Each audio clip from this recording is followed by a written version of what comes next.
সাহেব দাওলাত বরকাতুহুম, মুহতামিম জামিয়া তালিমিয়া ঢাকা। আমি হযরতকে তার গুরুত্বপূর্ণ তাকরীর পেশ করার জন্য মাহফিল ব্যবস্থাপনা কমিটির পক্ষ থেকে সবিনয় অনুরোধ জানাচ্ছি।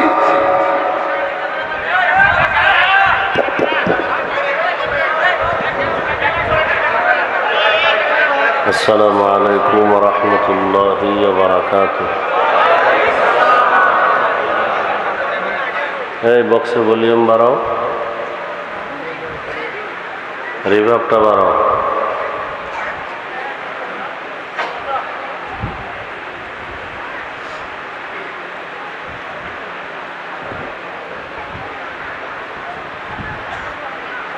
আলহামদুলিল্লাহ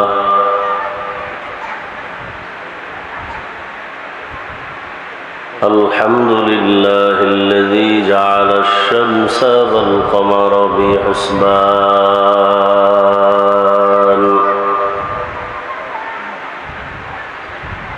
والنجم والشجر يسجدان وفضل زمانا على زمان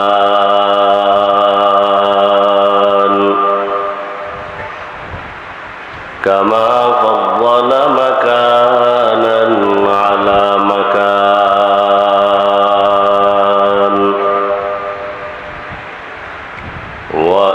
وإنسانا على إنسان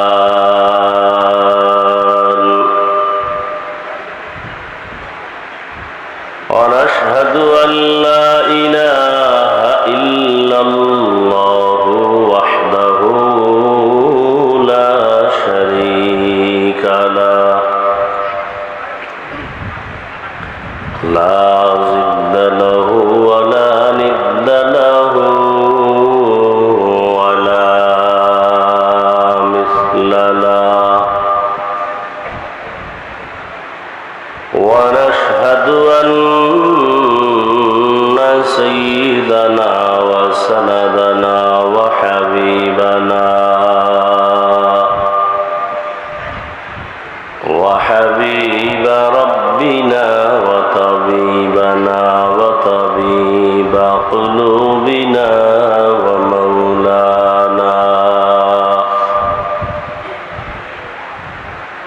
ومولانا محمدا عبده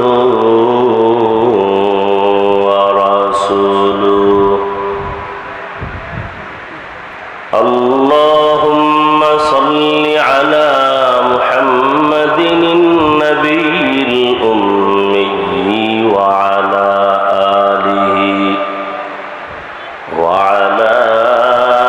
آله وسلم تسليما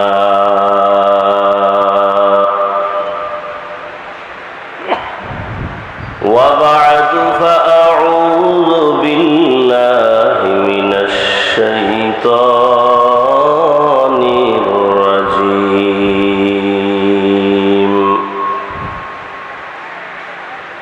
بسم الله الرحمن الرحيم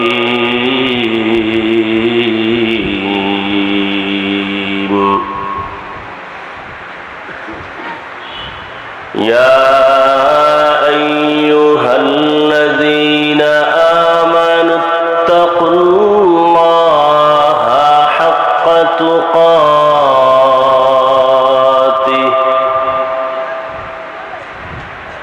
ولا تموتن إلا وأنتم مسلمون.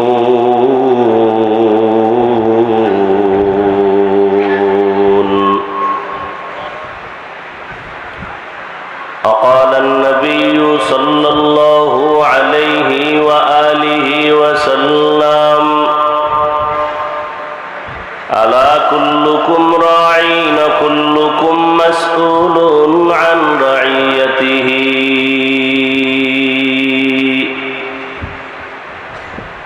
صدق الله مولانا العظيم وصدق ورسوله النبي الأمي الكريم ونحن على ذلك من الشاهدين والشاكرين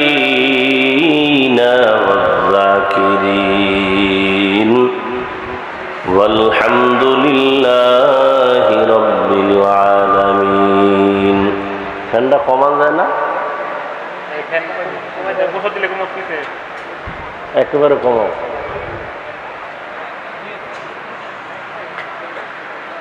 سبحانك لا علم لنا إلا ما علمتنا إنك أنت العليم الحكيم رب اشرح لي صدري ويسر لي أمري واحلل عقدة من لساني يفقه قولي निगाह मुमिन से तो बदल जाती है तकदीर निगाह मुमिन से तो बदल जाती है तकदीर ये बंदा की कुव्वत नहीं कुदरत का इशारा ये बंदा की कुव्वत नहीं कुदरत का इशारा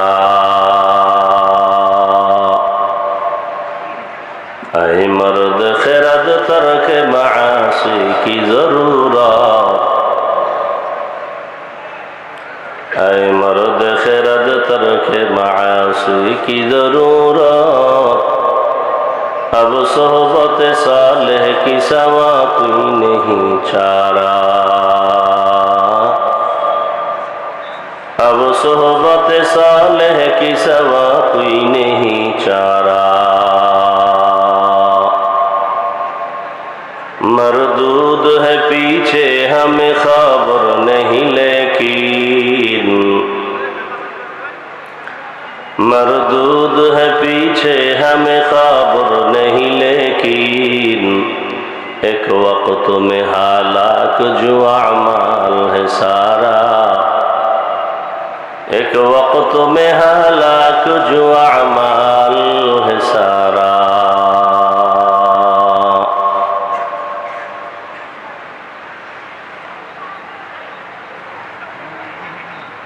পহেলা বৈশাখ উপলক্ষে আজকের এই ইসলামী মহাসম্মেলন দুদিনব্যাপী সম্মেলনের আজ প্রথম দিন সভাপতি আলহাজ আশরাফ আলী সাহেব হযরত উলামায়ে কেরাম অতিথিবৃন্দ বিভিন্ন জায়গা থেকে আগত আল্লাহ পাকের আশিকিন জাকিরিন শাকিরিন মুহিব্বিন মুরব্বিয়ান আযম কলিজার টুকরা আমার সমবয়সী যুবক বন্ধুগণ স্নেহের ছোট ভাই পর্দার আড়ালে মা বোনেরা আল্লাহ পাকের দরবারে শুকর যে আল্লাহ আমাদেরকে সুস্থ রেখেছেন আলহামদুলিল্লাহ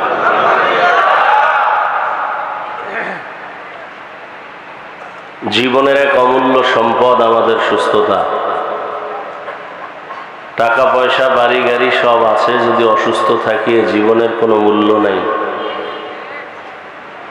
টাকা পয়সা বাড়ি গাড়ি তেমন নাই কিন্তু আল্লাহ যদি দায়েমান সুস্থ রাখেন এর থেকে সুখের জীবন আর হতে পারে আল্লাহ আমাদের সুস্থতাকে দায়েমান কবুল করেন আমাদের মাঝে যারা এখনো অসুস্থ তাদেরকেও আল্লাহ পূর্ণ সুস্থ করে দেন যারা দুনিয়া থেকে বিদায় নিয়ে কবরস্থ হয়ে আছেন আল্লাহ তাদেরকে জান্নাত দান করেন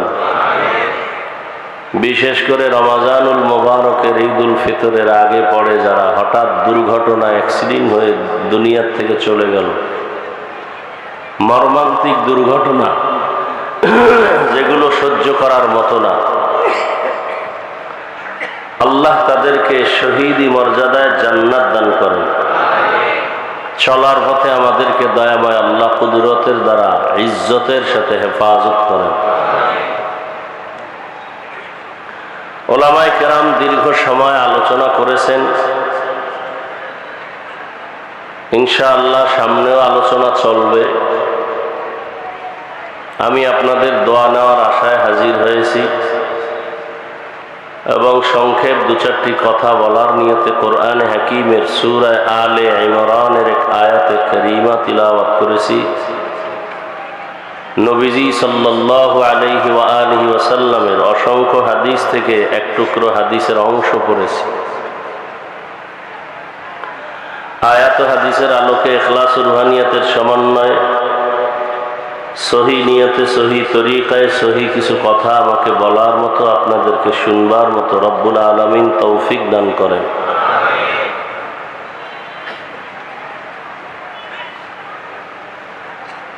ওয়াজ করা এটা আল্লাহর দয়ার মাধ্যমে হয়, আপনাদের দোয়ার মাধ্যমে সম্ভব।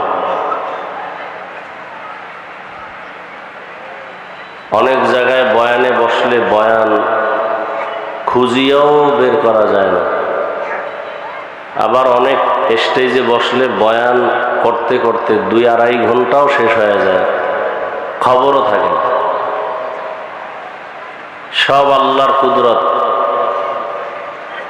বান্দার এলেম আর আমলের বাহাদুরিতে ওয়াজ হয় না, আল্লাহর রহমত, দয়া আর উপস্থিত শ্রোতাদের কলিজা ভাঙ্গা মুহাব্বত আর দোয়া, এই দুইটা থাকলেই আল্লাহ পাক সেখানে ওয়াজের ব্যবস্থা করে দেন। সেই ক্ষেত্রে বলবো, আপনারা বসছেন আসছেন,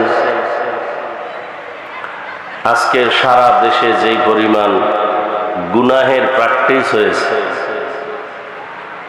ভাষা নাই বলার। আমরা মুসলমান দাবিদার, কপাল বড় খারাপ।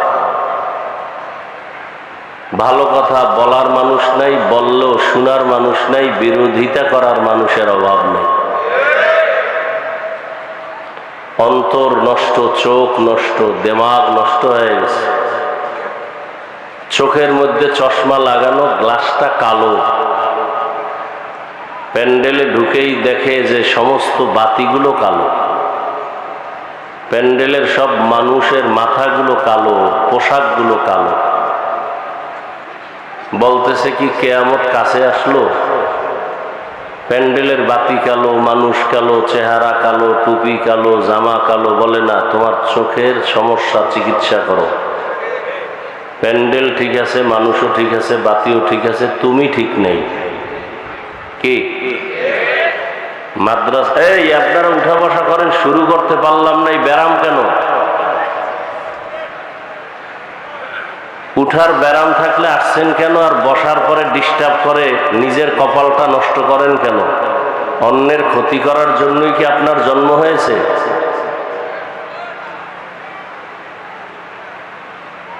দুনিয়াতে আসছেন শুধু অন্যের ক্ষতি করবেন, আর কাম নাই। কত মানুষ না খেয়ে গাড়ি ভাড়া দিয়ে এখানে আসছে, মাটির মধ্যে বসে আছে, আর আপনার কাছে ভাল লাগে না? না,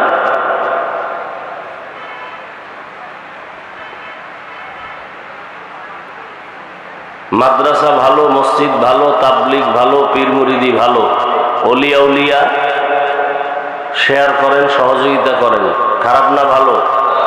ভালোটাকে ভালোই বলবো, খারাপটাকে খারাপ বলবো। স্কুলেও ভালো আছে, খারাপ আছে, মাদ্রাসায় ভালো আছে, খারাপ আছে, হুজুরদের মধ্যেও ভালো আছে। যেই হুজুরে সকালে এক কথা বলে, বিকালে আর এক কথা বলে, এরে কি ভালো বলা যায়? যার ওয়াদা ঠিক নাই, সুন্নাত নাই, তাকে ভালো বলা যায়? সব মাওলানার বড় মাওলানা, সব মুফতি সাহেবদের বড় মুফতি, সব মুহাদ্দিস সাহেবদের বড় মুহাদ্দিস সাহাবায়ে কেরাম। কি তাদের কোনো আলাদা কাগজে সার্টিফিকেট ছিল? আপনার সার্টিফিকেট 13টা থাকলে কি হইব যদি আপনি বেপরদায় চলেন? আপনি তো ভণ্ড। আল্লাহ হেদায়াত দান করে। তাবলিগ খারাপ না ভালো? পিরাউলিয়া খারাপ না ভালো? কওমি মাদ্রাসা খারাপ না ভালো? ওয়াজ মাহফিল খারাপ না ভালো? যদি কেউ বাঁকা কথা বলে, সেই লোকটা খারাপ, তার অন্তর খারাপ, তার চিকিৎসা করা দরকার। আল্লাহ হেদায়াত দান করেন।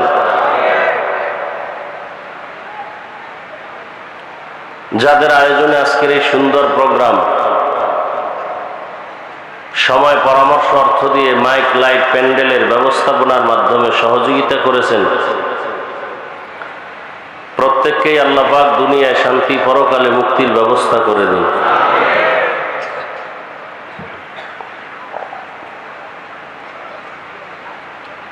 যে আয়াত ও হাদিস পড়েছি তর্জমাটা বলে নেই, এরপরে কিছু ব্যাখ্যা। হেদায়েত বয়ানের মধ্যে নাই, কোনো ব্যক্তির পকেটেও নাই। হেদায়েতের মালিক একমাত্র আল্লাহ। আল্লাহ যদি চান হেদায়েত দিবেন, সে পেয়ে যাবে খুব সহজেই। আর আল্লাহ যদি চান হেদায়েত দিবেন না, সে হেদায়েত পাবে দূরের কথা, কোনো হেদায়েত পাওয়ার পথ প্রদর্শকও পাবে না। মান ইয়াহদিল্লাহু ফাহুয়াল মুহতাদ ওয়া মান ইউদ্লিল ফালান তাজিদ লাহু ওয়ালিয়্যাম মুরশিদা। হেদায়েত বড় কঠিন এক সম্পদের নাম। এমন এক রাকাত নামাজ নাই যেখানে হেদায়েতের দোয়া নাই। আছে? প্রত্যেক রাকাতেই আমরা পড়ি ইহদিনাস সিরাতাল। জান্নাতে যেতে চাই, সঠিক সহজ সরল পথের হেদায়েত দাও হে আল্লাহ। এই দোয়া নবী করেন নাই, কথা বলেন না কেন? সাহাবায়ে কেরাম করেন নাই, অথচ তারা আমাদের থেকে আমলে, এলেমে, তাকওয়ায় অনেক আগানো। নবীজির তো তুলনাই নেই, সেখানে আবার হেদায়েতের দোয়া করলেন। আবার এই দোয়াটা নামাজেই বেশি পড়ি। নামাজে যদি আমরা দাঁড়াই, আমরা কি হেদায়েতের উপরে নাই বিদায় নামাজে দাঁড়াইছি? বুঝবেন, জবাব দিবেন। নামাজে দাঁড়ানোর মানে কি আমরা হেদায়েতে আছি না নাই? তাহলে আবার কেন হেদায়েত চাই? হেদায়েতের উপরে আসি বলেই তো নামাজে দাঁড়াইলাম। আবার কেন হেদায়েতের দোয়া করি আলহামদুলিল্লাহ সূরার মধ্যে? বলে এই হেদায়েত চূড়ান্ত হেদায়েত না। এই হেদায়েত চূড়ান্ত হেদায়েত না। বহু বুজুর্গ এই পথ থেকে লাইনচ্যুত হয়ে গেছে। কি? বহু নামাজি লাইনচ্যুত হয়ে গেছে।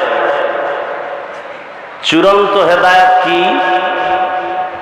যে আমার ঈমান, আমল, তাকওয়া, যেই পথে আমি দাঁড়িয়েছি এখান থেকে যেন আমি পিছপা হয়ে না যাই, ইস্তেকামাতের সাথে থাকতে পারি, মজবুত হয়ে চলতে পারি মৃত্যু পর্যন্ত। এটা হলো আসল জিনিস।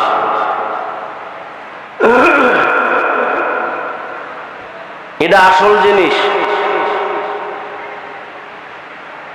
আল ইস্তেকামাতু খায়রুম মিন আলফি কারামা। মুত্তাকি পরহেজগার আল্লাহওয়ালাদের 1000 কারামত। কারামত কাকে বলে? স্বাভাবিক মানুষ যা করতে পারে না, আল্লাহ তাআলার খাস বান্দাদের মাধ্যমে আল্লাহ তা করায় দেন। অসম্ভবকে সম্ভব করায় দেন। এটাকে বলে অলৌকিক পাওয়ার। অলৌকিক, অস্বাভাবিক কিছু ঘটে যায়, কে ঘটায় দেন? আসমান থেকে জমিনে এসে ঘটায় দেন না মাধ্যমে? এই মাধ্যম যদি হয় নবী, নবীদের মাধ্যমে যদি অলৌকিক কিছু আল্লাহ ঘটায় ফেলেন, এর নাম মুআজিজা। আর যদি ওলি আউলিয়াদের মাধ্যমে আল্লাহ ঘটায় দেন, এর নাম কারামত। এ জমিনে যারা ওলি আউলিয়া মানে না, তারা ভণ্ড। আসতে বলেন কেন? কোনো সমস্যা? ভয় পাইতেছেন? কাকে ভয় পান? যে ইরাব সেলিউট দেয়, স্যার স্যার কই, পুলিশ সেলিউট দেয়, আর এখন সেই স্যারেরা পুলিশ দেখলে পালায়। কি? এখন আবার যারা সেলিউট পাইতেছেন, আপনাকেও গাড়িটাও রেডি রাখেন, কোন সময় দৌড় দেওয়ার টাইমও থাকবে না। কারণ আকাম তো আপনিও কম করেন না। একজনে তেঁতুল খায়, বলে টেস্ট কেমন? কয় ঠোঁটের মিসকলে বুঝো না। হ্যাঁ, তো যারা ক্ষমতা মাস্তানি বাহাদুরি, সুদ ঘুষ হারাম খাইয়া আলেমরে এখনো গালি দেন। আপনার পরিণাম ফল কেমন হবে চেহারা দেখলে বোঝা যায় না? হ্যাঁ, গাট্টি গোল রাখেন। বাংলাদেশ এমন একটা দেশ, যেই দেশে আলেমদের বিরোধিতা করে কোনো মায়ের সন্তান সুস্থে দাঁড়িয়ে থাকতে পারবে না।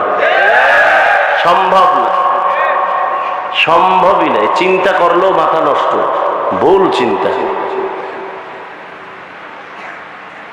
আর যদি আলেমদেরকে মাথার তাজ বানায় থাকে, 50 বছর ক্ষমতায় থাকবে, কেউ নামাবে না। এই বাংলাদেশে যত আকাম ঘটছে শুধু আলেমদের সাথে বেয়াদবি করার কারণে।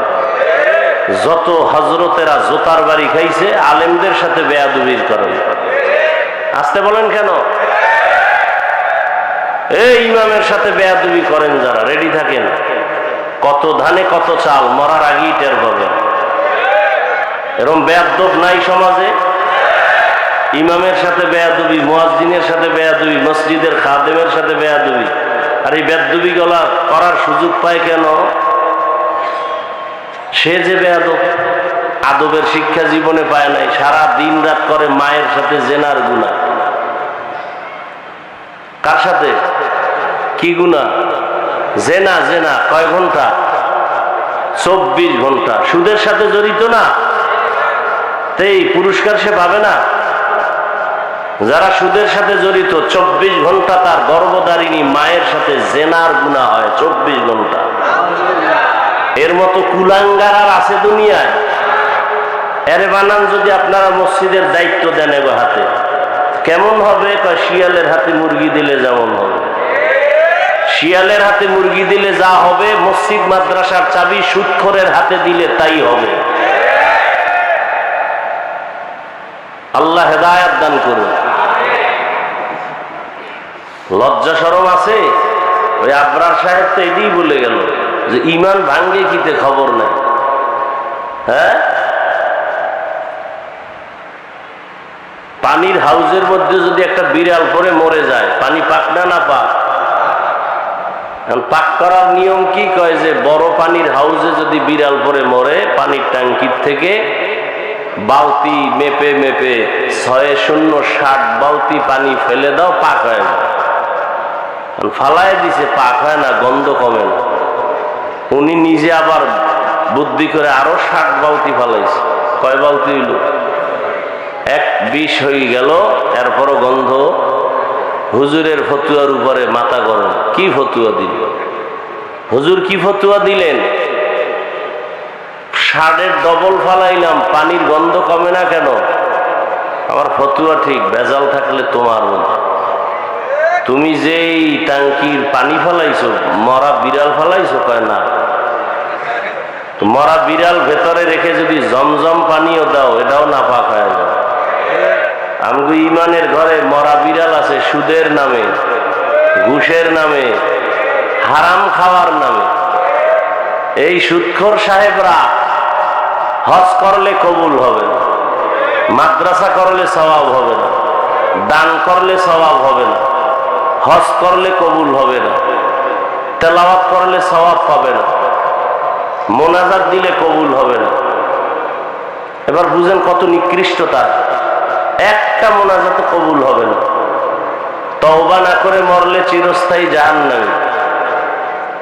আমাদের মুরব্বীরা বলছে 5-7টা নামি দামি সুদখোরের নাম লেখা যদি ধান খেতে দাও, ভয়ে কোনো পোকাই ঢুকবে না ওই খেতে। এবার বুঝো কেমন সান কপাইলেই সুদখোরেরা। এই বয়ান, এই কথাগুলো যদি আগামী জুমায় মসজিদে ইমাম সাহেবরা করে, মাগরিবের নামাজের পরে দেখবে যে গাইবি আওয়াজ আসতেছে। কি আওয়াজ? বলে 1 মাসের ছুটি। বিষয় কি? বলে শিয়ালের হাতে মুরগি। কথা কন না কেন? আপনাকে তো শক্তি নেই। একটা পয়েন্ট বলি, মনে রাখবেন। লোকটা একেবারে গরিব, দিনে কাজ করলে ঘরের চুলায় আগুন জ্বলে, কিন্তু লোকটা সৎ, ন্যায় নিষ্ঠাবান, বেয়াদব না। ভালো করে পয়েন্টটা মনে রাখবেন। যদি সৎ হয়, কিন্তু কি গরিব, কিন্তু সব মাস্তান পর্যন্ত তাকে ভয় করতে বাধ্য হবে। আপনারা তো ভয় পান, আপনি সুদখোরকে ভয় করেন কেন? ঘুষখোরকে ভয় করেন কেন? আপনিও তার মতো ওই লাইনের কিছু আকাম করেন বিধা আপনার অন্তরে সাহস নেই। না, এতগুলো মুসলমান এক একটা এলাকায়, পৃথিবীর মধ্যে শ্রেষ্ঠ জায়গা মসজিদ, সুদখোর সেই পবিত্র জায়গার দায়িত্বে আসে কিভাবে? যে লোকটা না পাক, মোনাজাত কবুল হবে না, হজ কবুল হবে না, তেলাওয়াত কবুল হবে না, 24 ঘন্টা মায়ের সাথে জিনা জিনা জিনা। আপনারাই তো আনেন। আপনি যে অন্যায় কম করেন না, ভোটের আগের রাত্রে খাইছেন না পায়খানা, তা আপনার ইমান আর কই? সব সুফি দরবেশ ভোটের আগের রাত্রে গোপনে ভোর রাত্রে তাহাজ্জুদের টাইমের হাদিয়া কি মার দেওয়া ঠিক? সব পায়খানা খাইছে হজরতেরা, জনমের মতো খাইছে। হাজী সাহেবের হজ শেষ, পীর সাহেবের মুরিদের জিকিরের অ্যাকশন শেষ, তাবলিগলার চিল্লার অ্যাকশন শেষ। কি আরো কি আকাম করে? মাইয়া বলা বিয়ার সময় টের পাওয়া যায় কার ইমানের কি হাল। তলে তলে যৌতুক খায়। এই এলাকায় নাই? লজ্জা আছে আপনাদের? আবার হাসেন। আমি হাসির কথা বলছি। লজ্জা থাকলে তো কান্না দরকার, যে আমি মুসলমান হইয়া কেন এত খারাপ হয়ে গেল, আমার চরিত্র কেন এত খারাপ। কত বড় নির্লজ্জ বাবা মা, যে একটা সন্তান আল্লাহ দিছেন, এটাকে বিয়ে শাদীর মধ্যে যৌতুক না নিলে হবে না।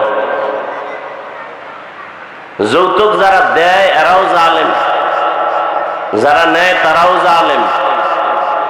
এদের মতো ইতর, এদের মতো ফকিন্নি, এদের মতো চোর, এদের মতো ডাকাত এই পৃথিবীতে আর দ্বিতীয়টা নাই।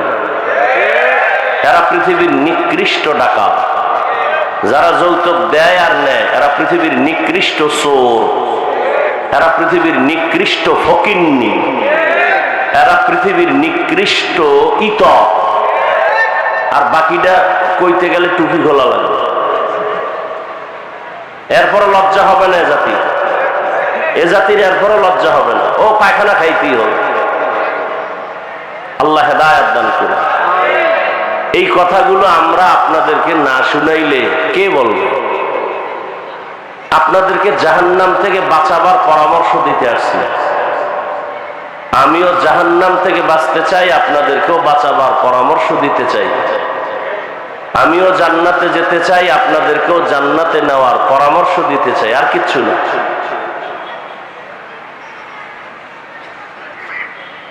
রাগ করবেন না। রাগ করবেন কেন? রাগ করবে হিন্দু, রাগ করবে বৌদ্ধ, রাগ করবে বিধর্মী, আপনি করবেন কেন? এখানে আপনি যে আল্লাহর গোলাম, আমিও সে আল্লাহর গোলাম না? আপনাদের আল্লাহ আর একজন। কি আসতে বলেন কেন? আপনাদের আল্লাহ আমার আল্লাহ কি দুই না এক? কোরআন, কাবা, ধর্ম, কালেমা সব এক। পোশাক কেন আলাদা? সবাই শার্ট প্যান্ট টাই লাগান, আমরাও লাগাই। আর না হয় যদি মনে করেন আমরা সঠিক পথে আছি, তা আপনার সঠিক পোশাক নেন না কেন? আপনি মুসলমান, এক আল্লাহর গোলাম, একই নবীর উম্মত, একই কোরআন মানেন, একই কাবা মানেন, একই ধর্ম মানেন, এক কালেমা, অথচ আপনাকে দাড়ির জন্য আলাদা বয়ান দিতে হয়। আপনি কত বড় ভিআইপি মুসলমান। আমি টুপি খুলতে চাই না, আর আপনাকে টুপির জন্য আলাদা বয়ান দিতে হয়। আপনি কত ভিআইপি জগতের মুসলমান, বড় আজীব। আমি দাড়ি কাটতে চাই না, আর আপনি রাখতে চান না।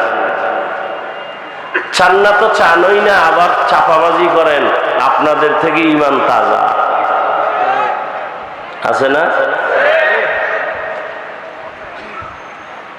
একটু ভাবেন না, মানুষকে আল্লাহ ভাবার মতো একটা কলব দিছে। একটু ভাবেন